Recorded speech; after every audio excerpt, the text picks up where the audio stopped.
Kennedy made a political fence-mending trip to Texas. On November the 22nd, 1963, while he was riding in a motorcade in downtown Dallas, shots rang out in a small park area known as Dealey Plaza. Kennedy was rushed to a nearby hospital, but was declared dead shortly after 1 p.m., and events moved rapidly after that.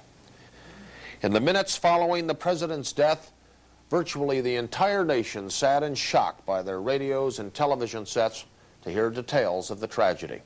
Lyndon Baines Johnson was sworn in as the 36th president, and the Dallas police stunned the world by apprehending a suspect within 2 hours of the shooting death of both Kennedy and Dallas policeman J.D. Tippit. That suspect's name was Lee Harvey Oswald, and within hours the media was filled with an astonishing wealth of information about him. An ex-Marine who had attempted to defect to Russia, Oswald was immediately labeled as a loner and a malcontent. Police quickly produced an abundance of evidence, including a rifle found in the Texas School Book Depository, a building overlooking Dealey Plaza. They traced that rifle to a Dallas post office box used by Oswald. The Dallas district attorney proclaimed an open and shut case against Oswald, who insisted he was innocent. The suspect told newsmen, "I'm just a patsy."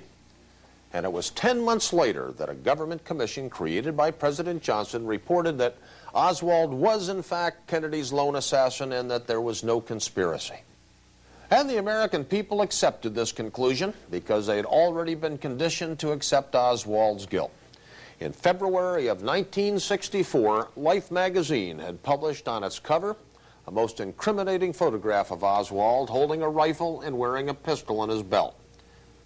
The caption accompanying that picture bluntly stated, "Lee Oswald with the weapons he used to kill President Kennedy and Officer Tippit." Yet this was 7 months before the Warren Commission announced their conclusion of Oswald's guilt. But was this photo a fake? Well, one assassination researcher and graphics expert has spent more than 2 decades studying this picture, which he claims to be a clever forgery used to incriminate Oswald. That expert is Jack White of Fort Worth, Texas. Let me show you the results of my photo analysis and see if you too can detect the graphics blunders which prove that a powerful conspiracy resulted in the death of President Kennedy. The photograph in question was one of 2 allegedly found by Dallas police investigating President Kennedy's murder. And how did this picture suddenly turn up on the most influential magazine in America? The leak of this important piece of evidence is certainly mysterious. Now, Life originally was offered that photo by an anonymous donor, but ended up paying Oswald's wife Marina less than $5,000 for a copy of the original. But at least 2 other copies of that picture quickly were made public. They were published across the country by the Associated Press. Although it seems apparent that these photocopies were leaked by the authorities sworn to uphold the law, there was no official criticism of this unorthodox treatment of material assassination evidence. And what about the man pictured with the rifle in this photo? Well, according to Warren Commission documents, Oswald was shown the photograph while being questioned by Dallas homicide captain Will Fritz. Now, Fritz reported that Oswald said the picture was not his. The face was his face, but that the picture had been made by somebody who superimposed his face on somebody else's body. The other part of the picture, he said, was not him at all, and he'd never seen that picture before. So, the authorities said that the incriminating photograph was proof of Oswald's guilt. Oswald, on the other hand, claims the picture is some sort of a fake with his face pasted on somebody else's body. Now, if in fact that photograph is a cleverly contrived fake, there must be much more to Kennedy's assassination than simply a lone, misguided assassin. This concern is even voiced by G. Robert Blakey, the chief counsel of the House Select Committee on Assassinations. That committee looked into the Kennedy assassination in the late 1970s. Blakey has stated, "If they are invalid, how they were produced poses far-reaching questions in the area of conspiracy, for they evince a high degree of technical sophistication that would almost necessarily raise the possibility that more than private parties conspired not only to kill the president, but to make Oswald a patsy." Someone other than private individuals conspired to kill the president? Well, obviously, these backyard photographs now take on much greater significance than previously believed. For instance, did Oswald's wife actually take the photograph as the government claims? Or was it carefully constructed in some sophisticated graphics laboratory, as Oswald himself suggests? To try and answer these questions, we've studied every aspect of those backyard photographs, and we've now confirmed the rather startling information brought to our attention by Mr. White. Reporter Dan Foster is standing by with some details on just where those pictures were discovered. Dan? Craig, behind me is 2515 West 5th in Irving, a suburb west of Dallas. In the fall of 1963, Oswald's wife was staying here with Ruth Payne. Although he had a rented room in Dallas, Oswald himself stayed here the night before the assassination. And it was here on the day following the assassination of President John F. Kennedy that police claimed they discovered two pictures of Oswald with a rifle, despite the fact they had searched the home carefully the day before. This one, Warren Commission Exhibit 133A, is the most famous. It was used on the cover of Life magazine. This is Exhibit 133B, supposedly another pose taken only moments from 133A. While officially only these two photos and the negative to 133B were found among Oswald's belongings in the Payne's garage, Dallas detective Gus Rose told the Warren Commission he found two negatives. To further confuse the issue, two separate listings of Oswald's possessions confiscated by Dallas police failed to mention these most incriminating photographs. Furthermore, an intensive search of Oswald's possessions failed to turn up either the black shirt or dark pants seen in the photographs. And these were not the only discrepancies concerning these photos. Oswald's mother, Marguerite, told the Warren Commission that on the night of the assassination, Marina showed her a picture of Oswald in the backyard holding a rifle over his head. At her insistence, the incriminating photo was burned and flushed down a toilet. Mrs. Oswald could have been confused over when she saw the picture or what pose it depicted, but there's no confusion about this third backyard photo. This third photo, which has never been officially explained, was discovered in 1976 by the Senate Intelligence Committee. It was in the hands of the widow of Dallas policeman Roscoe White. White's son made headlines by claiming his father was one of three assassins firing at Kennedy and Dealey Plaza. At least some Dallas policemen must have been aware of the existence of this third photo. Here is a detective recreating one of the backyard photos for the Warren Commission. We see that the pose used by the Dallas police to recreate the backyard photo in 1964 is the same pose of the third picture, which has never been accounted for and was suppressed for nearly 15 years. Some months ago, I learned of yet another issue which raises more questions about the discovery of these photos. The issue of the origin of these photographs becomes even stranger when we consider the statements of Robert and Patricia Hester, who worked long hours at the National Photo Lab in Dallas the evening of the Kennedy assassination. They were processing film and photographs for the FBI and Secret Service. With me is Jim Mars, a news reporter in the Dallas-Fort Worth Metroplex for nearly 2 decades, and has taught a course on the assassination at the University of Texas at Arlington since the mid-1970s.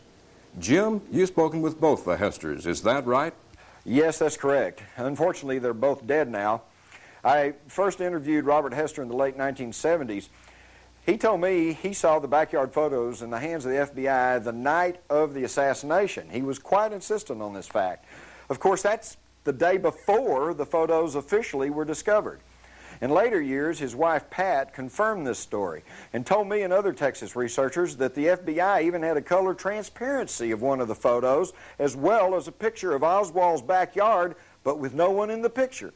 They were very certain about all this. It's very strange. Thank you, Jim. We'll be talking with you more a little later. To add to the mystery, yet another version of the backyard picture of Oswald was discovered in 1967.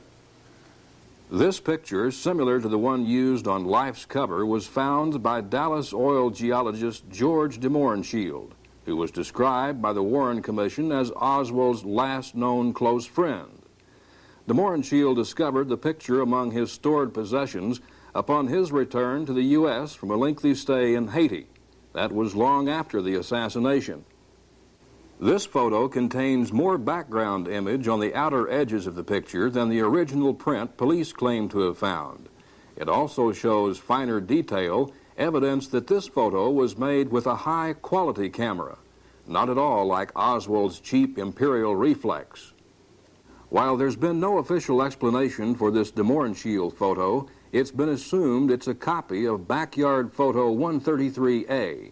Yet this could not be, since the detail of the de Mohrenschildt photo is so much better than 133A, and it contains more background than the original. It appears that the de Mohrenschildt photo itself is a composite picture made up of 133A and the border of the film plane aperture of Oswald's camera. To add to the mystery, the de Mohrenschildt photo has an inscription on the back, reading "Hunter of Fascist, ha ha ha." This odd inscription was first written lightly in pencil, then traced in ink. Handwriting experts have determined that the handwriting does not belong to Oswald or his wife or even George de Mohrenschildt. In a strange twist of fate, de Mohrenschildt, a Russian nobleman by birth, was close friends of Jackie Kennedy's parents and also of Oswald, the man accused of murdering her husband. The de Mohrenschildts have said they believe the photograph was planted in their possession to further fix the idea of Oswald's guilt in the public's mind. Thanks a lot, Dan. I want to return to you in just a moment, but first, let's just go back a bit. In order to establish the real origin of those backyard photographs, we begin with the camera used to make them. This is an Imperial reflex camera. It's a poor quality camera, handheld, and normally you hold it at waist level and view scenes by looking down into the top viewfinder. Now, reportedly, this camera belonged to Lee Harvey Oswald, who by all accounts was quite interested in photography.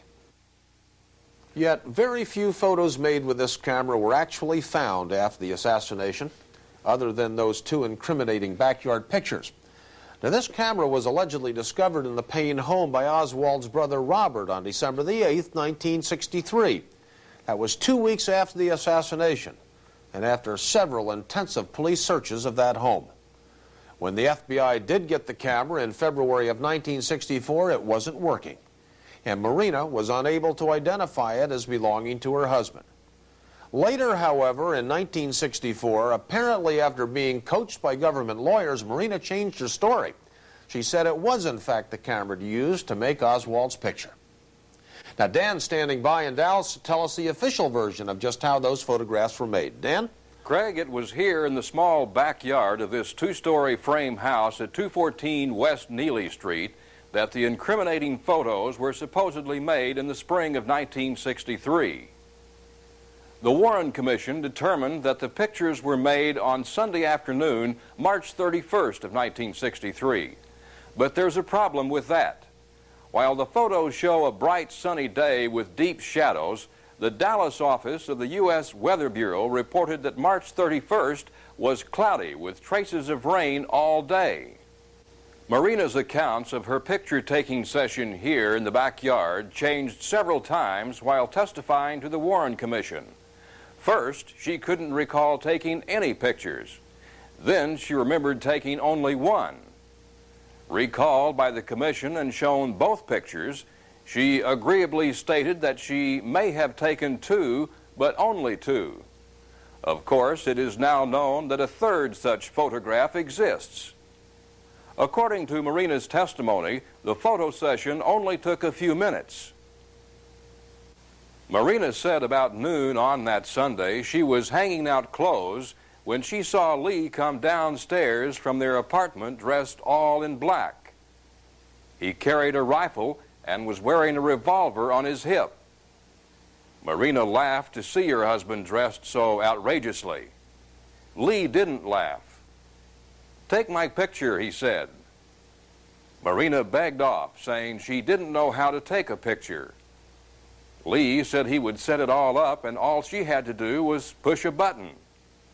She reluctantly agreed, and Lee arranged the camera settings, handed the camera to Marina, and struck a pose. Click, one photo was made. Lee walked over and took the camera. He advanced the film and handed it back. Walking back, he struck yet another pose.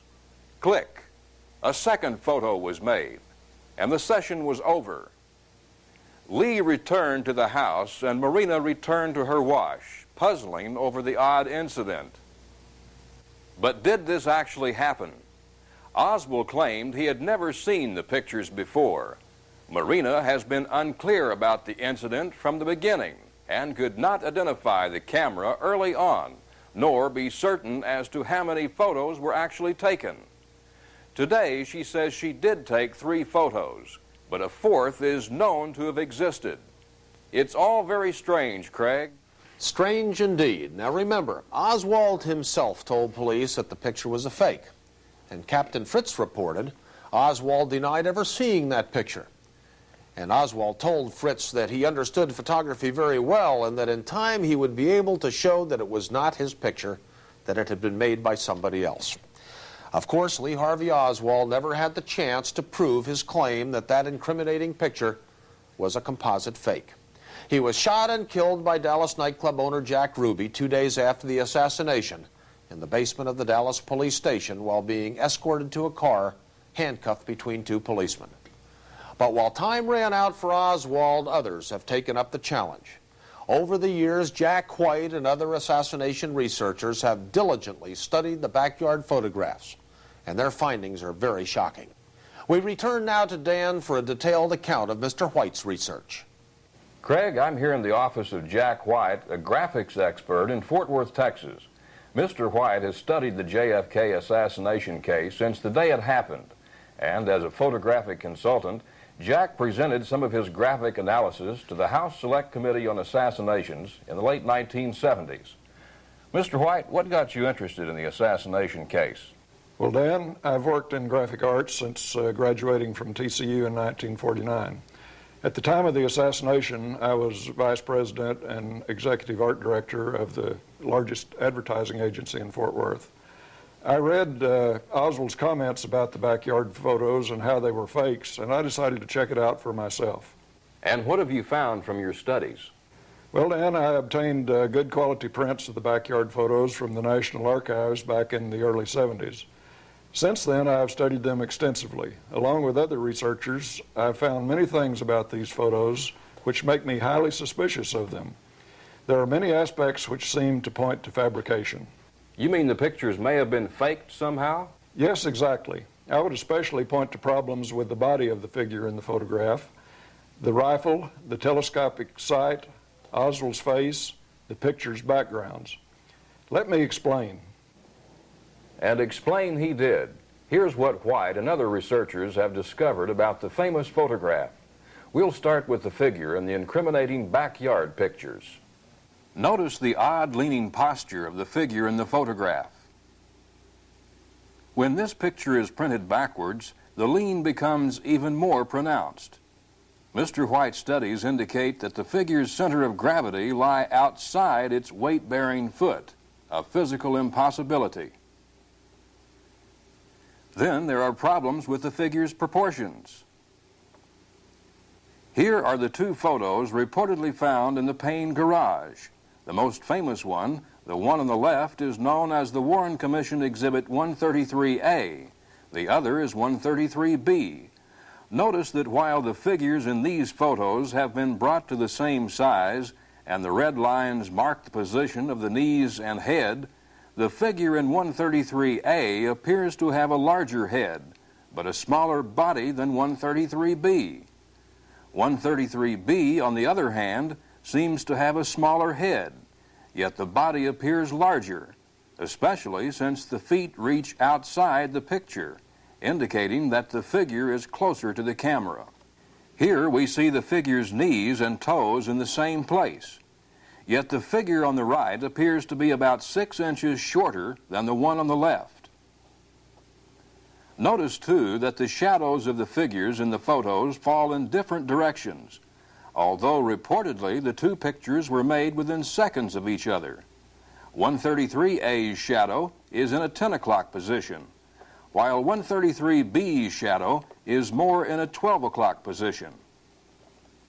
In what we call 133C, the third photograph, only discovered 13 years after the assassination, White pointed out that the figure's shadow again falls in the 10 o'clock position. But while the figure seems to be in the same position, the shadow reaches up the fence in the background, yet appears to be cast by a figure which is much shorter. In 133A, White noticed the upper left arm was much too short and the elbow abnormally high, perhaps as much as 6 to 8 inches above the waist. In this photo, there is simply a hand gripping the rifle. In dozens of tests trying to recreate this picture, no one has been able to duplicate this unnatural posture. Here, White has taken the backyard photo 133A and matched it with a reconstruction of the picture. He made this comparison overlay with 133A and a photo of a man striking a similar pose. After matching the size of the rifles in both pictures, White noticed that one shoulder is much lower than the other. If the right shoulder, arm, and rifle all matched up, you would expect the left shoulder and arm to also match, but it doesn't. Further evidence of possible sloppy touch-up work on this picture is here in this blow-up of 133A. Notice the fingers on the left hand appear normal, slender fingers with clearly defined fingernails. But on the right hand, the fingertips appear to be missing.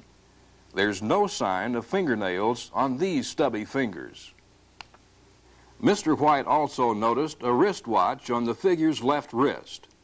Oddly enough, however, no one recalled Lee Oswald owning such a watch, and no wristwatch was found among his possessions, either at his rooming house or at the Payne home. In addition to problems with body shapes and a vanishing wristwatch, researchers have found problems with the rifle. The Warren Commission puzzled assassination researchers by publishing this ad, which it stated was a duplicate of the magazine ad from which Oswald reportedly ordered a rifle. Why show the public a duplicate when the original ad was readily available, researchers asked.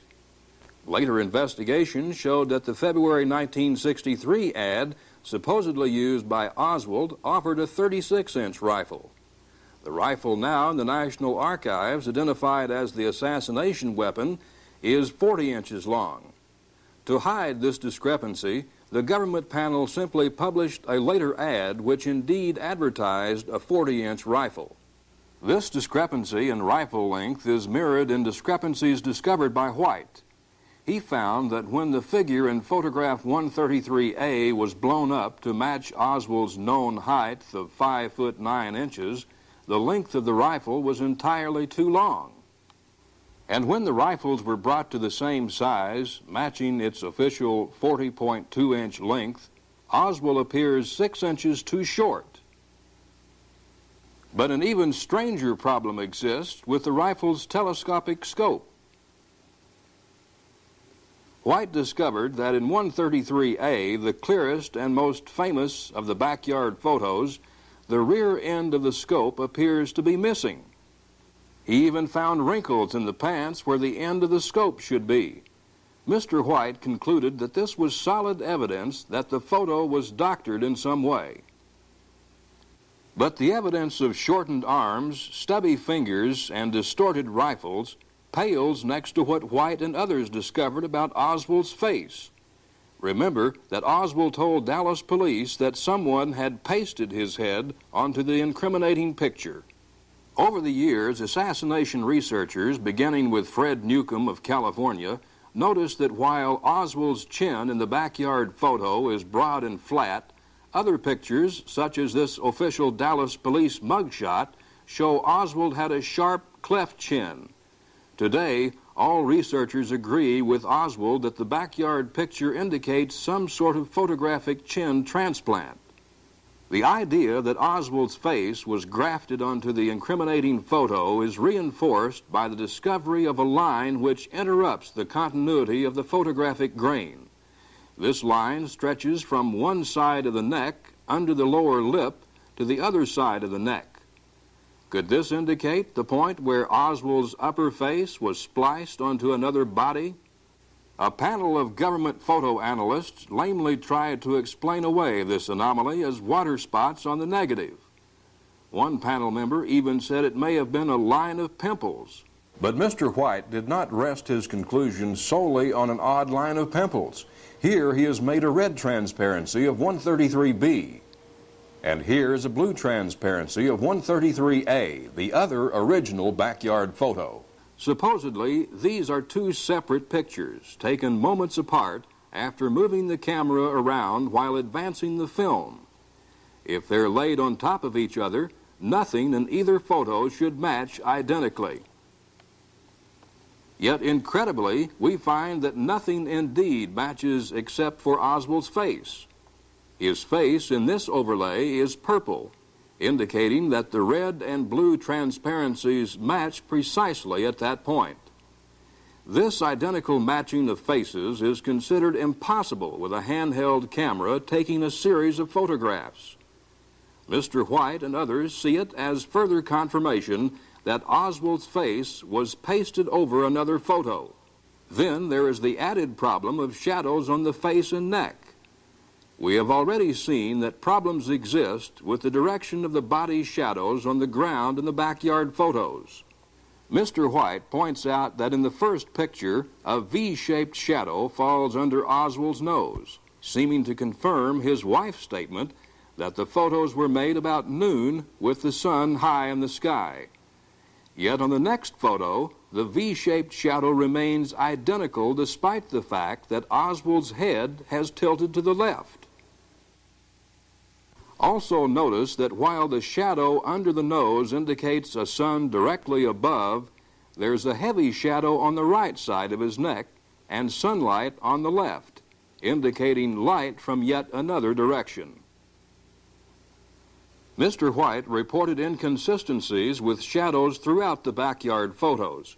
Here in 133B, we see sunlight coming from the figure's left, throwing shadows well to the right rear as evidenced by the shadow of the rifle barrel on the stairway post. Yet we see a patch of light on the right side of his neck, which should be in shadow, and the V-shaped shadow under his nose remains the same. Oswald's neck in the backyard photos presents other problems besides shadows. Here, in 133A, a slight bulge can be detected on the left side of his neck. Oddly enough, this unexplained bulge is not seen on the neck in 133B, but a similar slight bulge can be found in the shadow of the stairway post several feet to the rear of the figure. After making careful measurements of Oswald's neck using the formula circumference equals pi times the diameter, White compared this to these official police mugshots. The one on the left was made in Dallas, while the one on the right is from New Orleans. White concluded that both police mugshots depicted Oswald with a collar size of about 14.5 inches, but the backyard photo depicts Oswald with a collar size of more than 16 inches. It should be noted that all of the shirts found in Oswald's possessions were of medium size, the 14 to 15-inch collar range. White claimed this is yet another sign that the backyard photos are fraudulent composites. But if the Oswald figure and face in these pictures raise questions about their authenticity, the backgrounds pose even stranger problems. At first glance, both of the original backyard photos, 133A and 133B, appear to have a background photographed from slightly different perspectives. But these apparent differences are simply the result of cropping or framing the pictures, according to Mr. White. By cutting off the bottom of the background in one photo while cutting off the top in the other, a false perspective is achieved. By bringing both original photos into alignment as shown here, we find that the background of the photos, the grass, bush, stairs, fence, and house next door, all appear to be identical. In 133A, a green triangle points to a patch of sunlight on the side of the house behind a post holding the stairway. This highlight has not changed shape in 133B, indicating the camera making the photo could not have changed positions horizontally. Here, a red arrow points to the edge of the roof on the house next door. This too remains unchanged in 133B, indicating that the camera never moved up and down. Each red dot represents an identical point in the background of these two supposedly separate photographs.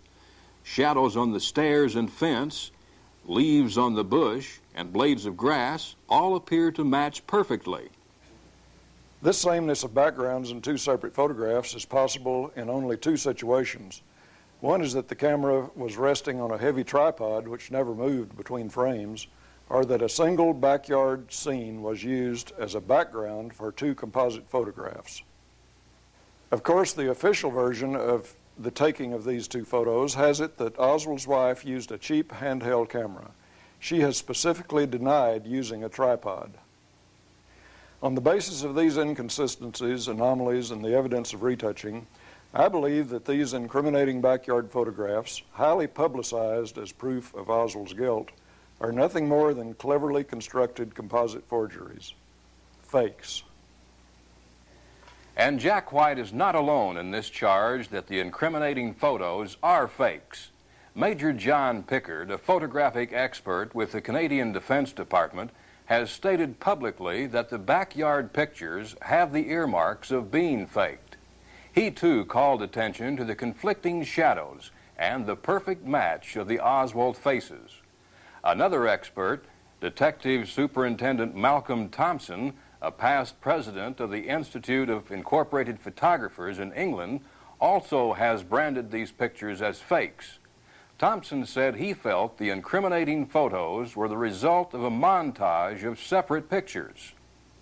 Another noted British photographic authority, Geoffrey Crawley, seen here with White in London, studied White's work and said it was as thorough and as accurate as any he had ever encountered. Well, strong evidence indeed that the incriminating pictures of Lee Harvey Oswald and his weapons were faked in some sophisticated laboratory. That someone set out to deliberately fabricate evidence against Oswald. But what about the two official investigations of the United States government? What do they have to say about these questions raised by Mr. White and other researchers? The Warren Commission of 1964 and the House Select Committee on Assassinations in 1979, after giving opposing conclusions about President Kennedy's death, closed up shop, leaving no one to answer these vital questions. All we're left with is their official reports. Dan? The Warren Commission concluded the photos were genuine. This was based on the testimony of FBI photographic expert Lyndall L. Schoenfeld. Schoenfeld said that the negative to photo 133B could be shown to have come from the Imperial Reflex camera reported to have belonged to Oswald. This was based on markings on the negative which matched markings in the camera. Schoenfeld said since the two photos appeared to be taken at identical times and places, it was his opinion that the two pictures were not composites. However, Schoenfeld also said he could not positively identify the rifle in the photos as the same rifle held by the FBI as the assassination weapon. Apparently, in an attempt to resolve the problem of the conflicting shadows, Schoenfeld presented the commission a photograph of an FBI man recreating the backyard pose of Oswald. Taken in bright sunlight with a body shadow which matched the one in the photo, this official photo might have settled the question of whether or not the Oswald neck and nose shadows might be duplicated naturally. Oddly enough, the FBI cut off the man's head in their photo, leaving the question still open. Schoenfeld explained that he cropped the agent's head because he didn't feel it was pertinent. In the late 1970s, the House Select Committee on Assassinations was created by Congress to review the evidence in the deaths of both President Kennedy and Dr. Martin Luther King, Jr. This official panel did little better than the Warren Commission in determining the truth of these assassinations. Faced with acoustical evidence of a second gunman in Dealey Plaza, the House committee grudgingly admitted that Kennedy probably died as the result of a conspiracy. In an attempt to resolve the dispute over the legitimacy of the backyard photographs, committee experts turned to a system of measuring and comparing minute distances in photos known as the Penrose distance statistics. They endeavored to prove the size and shape of Oswald's facial characteristics were identical in several different photos of him, including the backyard snapshots. Using complicated mathematical formulas which matched the Penrose system measurements with the backyard photos and other pictures of Oswald, the committee experts concluded that there were no biological inconsistencies in the photos to support the idea that anyone other than Lee Harvey Oswald was pictured. In other words, these government-hired experts asserted that the man in the backyard photos is definitely Oswald, because his feature measurements matched other shots of Oswald. These paid experts also concluded that the backyard photos were genuine by studying identifying marks made by the camera's film plane edge on the negative of 133B. After comparing scratches on the 133B negative to other film exposed through the Imperial reflex camera, they were able to conclude that the markings matched, therefore indicating that the 133B negative indeed came from the camera reportedly belonging to Oswald, evidence enough for them that the photos are genuine. The government experts also concluded that there was no fakery involved in the backyard photos by closely studying Oswald's mouth in the two original pictures. By looking closely at an overlay of the two pictures, it was noted that in one photo Oswald is slightly smiling, and in the other, he is slightly frowning. Two expressions, two separate photos. They also discovered minute differences in measurements of details in the background of these two photos. The roof line in one did not quite match in the other. The fence posts did not match precisely. Again, such differences, no matter how slight, supported the idea that these were separate photographs. And this seemed to invalidate the idea that they were composite fakes. Well, it seems like we're right back where we started. Government-hired photography experts maintain that the incriminating backyard photos are exactly what they appear to be. Separate pictures of Lee Harvey Oswald with a rifle, which at least appears similar to the one said to have killed President Kennedy. Dan, just how did Jack White respond to the findings of the House committee? Craig, things aren't always as simple as the experts make them seem. Mr. White offered us a strong rebuttal to the conclusions of the government experts. In reporting the results of the Penrose measurements of Oswald's facial characteristics, it seems the House committee was less than honest. Note in this comparison chart of Oswald photos published in an appendix to the committee's report, 3 measurements have been left out. These 3 just happen to include the same areas of suspicion raised by Jack White, namely Oswald's nose length, earlobes, and most significantly his chin. White said if these 3 missing measurements have been added to the Penrose study, it most likely would have revised the numbers to the extent that a conclusion that all of the Oswald photos were identical in facial features would not have been possible, especially considering the controversy over the shape of Oswald's chin. So the committee chose to simply delete the troublesome figures. The conclusion that the one backyard photo negative could be traced to the Imperial reflex camera is even easier to explain, according to White. He said the ballistics-type evidence of markings on the negative which matched markings made by the Imperial reflex camera can be explained 2 ways. One method would simply be to acquire the Imperial reflex camera. Keep in mind it was not found until some time after the assassination. White said an exposure could have been made through the camera which would show nothing but the markings on the edge of the negative. This fabricated negative edge, when combined with a fake backyard photo, would have resulted in a negative of the faked picture with the negative markings traceable to the imperial reflex camera. However, Mr. White said another way to achieve the same effect would be simply to build a composite picture using one backyard background, add a figure with a rifle, then Oswald's face, and photocopy the whole thing with the imperial reflex camera. Mr. White also pointed out to us that this backyard photograph, discovered by the de Mohrenschilds years after the assassination, has a black border, indicating it was produced from the entire original negative. Yet the negative reportedly was never found and has never been made public. Mr. White said this is evidence that this photo was somehow produced without the imperial reflex camera negative.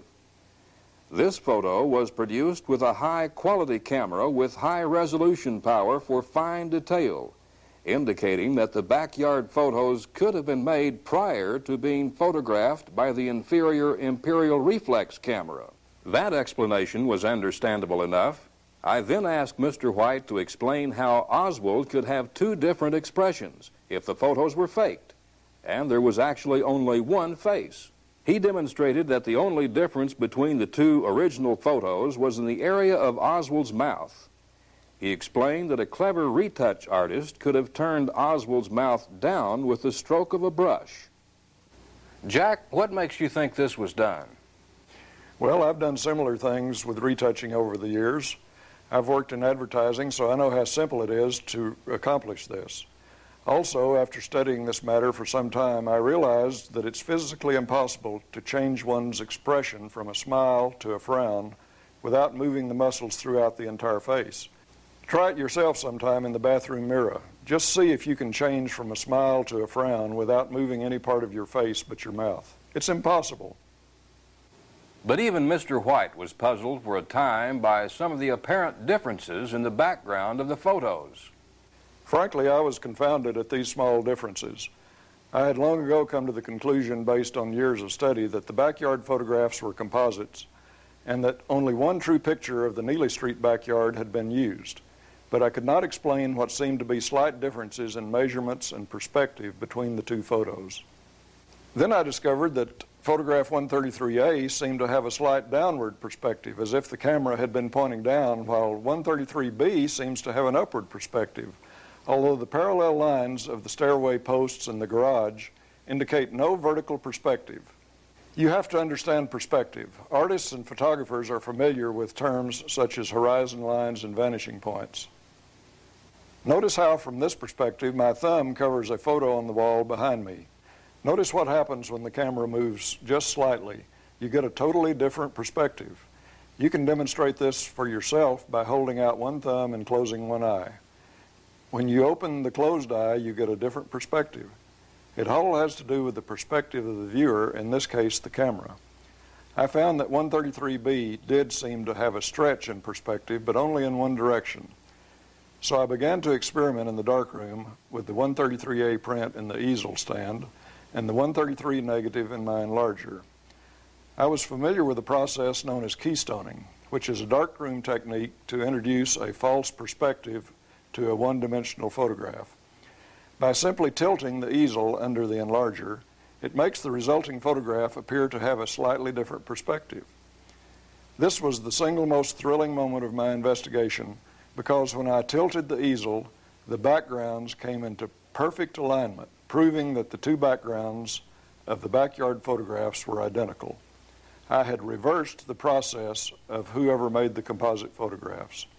I had proved to myself that they were nothing more than clever fakes concocted in some darkroom somewhere using sophisticated graphic and photographic techniques.